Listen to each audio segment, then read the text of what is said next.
Why this disaster of Russian forces in Kharkiv? That day is Friday. We surround the enemy forces from all sides. They did not even think about this surprise attack. Terrified, they started running away. Some fled with stolen motorbikes. Some changed into their military uniforms. Some disguised as locals. The army commanders had already fled. Scattered around were heavy tanks, armored vehicles. What are they going to take? They are busy running away with their guns, said an old woman. This is an eyewitness account of the desperate escape of invading Russian troops from the Kharkiv region in northeastern Ukraine 2 weeks ago. A Ukrainian commander told Reuters news agency that so many Russian troops had surrendered that authorities were struggling with where to put them. The nearly 7-month-long war between Russia and Ukraine is like a David versus Goliath duel. The biblical character, David, defeated the mighty Goliath in battle. No matter how noble and honest David's intentions were, he was not going to win this battle. History tells us that David won in the end despite the huge margin. That history repeated itself 2 weeks ago. After being severely beaten by the Ukrainian Davids, the Russian soldiers fled as best they could. The Ukrainians have regained the territory that Russia had occupied in the northeast of Ukraine since last April. According to Ukraine's claim, their total reclaimed land is 1,200 square miles.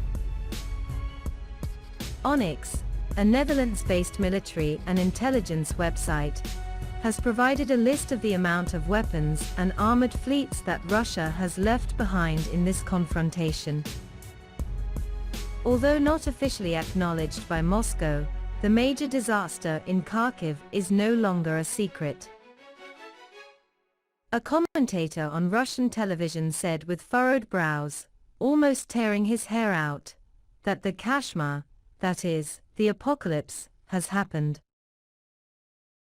The point is, this sudden attack was not expected by the Russian forces at all. For 2 months, Kiev has said it is making massive preparations to retake Russian-held Kherson in the south. Ukrainian President Volodymyr Zelensky has assured almost every night in his daily video address that retaliation is coming. Russian forces also believed the words and diverted their attention from the Kharkiv region. Their main objective was to hold Kherson and Zaporizhia in the south and southeast. But the Ukrainians made a fool of them and suddenly attacked Kharkiv in the northeast. French television channel 24 commented, "It's like a game of chess. Russia has lost this game." A major contribution to the success of the Ukrainians was the modern weapons and intelligence advice sent by the West. Russia has alleged that a significant number of Western experts are directly participating in the war. It is not a lie, but the fact that Ukrainians have shown incredible courage and morale in defending their country is not an understatement.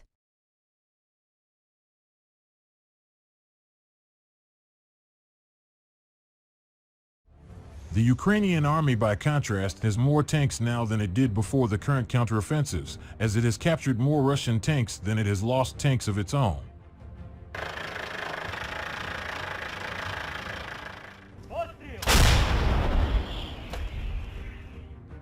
Meanwhile, Ukraine's military has captured over 200 Russian vehicles in a more than week-long offensive that has seen the war-torn country reconquer most of Kharkiv Oblast, a Ukrainian military official told Foreign Policy. The harvest of Russian armor is something that Ukraine now plans to use against the flagging Russian military. as Russian forces surrendered more than 2,300 square miles to advancing Ukrainian troops in a little over a week. More ground than Russia has taken in the last 5 months of fighting. Some troops running for their lives left vast stashes of Soviet-era weaponry, which the defending Ukrainians can now operate, including at least 17 vehicles on Monday alone.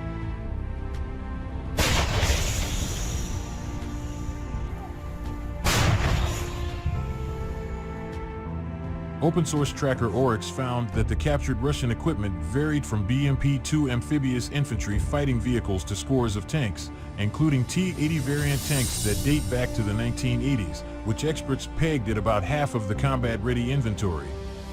With poorly trained Russian units, some cobbled together from Russia's National Guard and police forces, falling away from the front lines, Ukrainian forces stumbled upon an embarrassment of riches on the battlefield.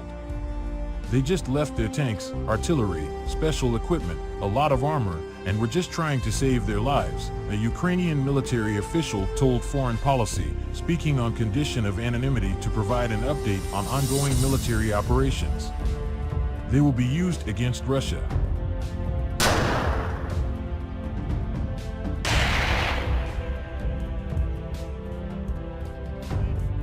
But even with formidable US and European military aid that made the Kharkiv assault possible, including multiple rocket launch systems and artillery, Ukraine is doubling down on its calls for more weapons in an effort to liberate as much Russian-occupied territory as possible before winter sets in. The US didn't start their Lend-Lease program, but instead of the US, the Russian government started a Lend-Lease program for Ukrainian forces, the official added, referring to the World War II-era program to provide US allies with food, oil, and material that has been revived for Ukraine.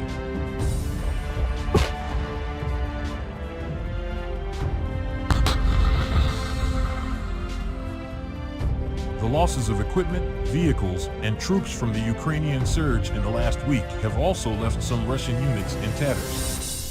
Britain's defense ministry reported on Tuesday that the 1st Guards Tank Army, one of Moscow's most prestigious military units, tasked with guarding the Russian capital or leading counterattacks in a possible war against the NATO alliance, was withdrawn from Kharkiv in a severely degraded state. It will likely take years for Russia to rebuild this capability, the ministry assessed.